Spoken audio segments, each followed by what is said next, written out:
आज आप सभी का स्वागत करते हैं हमारे चैनल में। आइए आज आपको हम दिखाते हैं जो हनुमान जी का मंदिर है। यहाँ पे आज पूरे प्रकार के मतलब कि प्रसाद को भोग लगाया जाएगा। आइए हम आपको दिखाते हैं।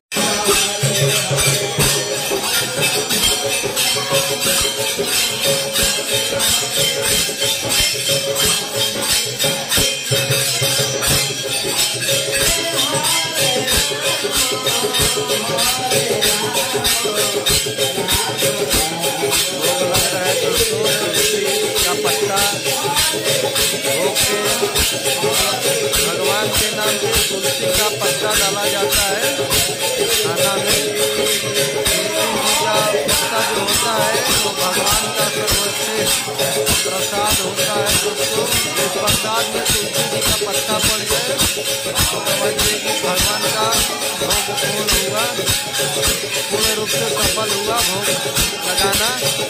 यही मेरे गुरु जी हैं, भोग लगा दिए हैं दोस्तों।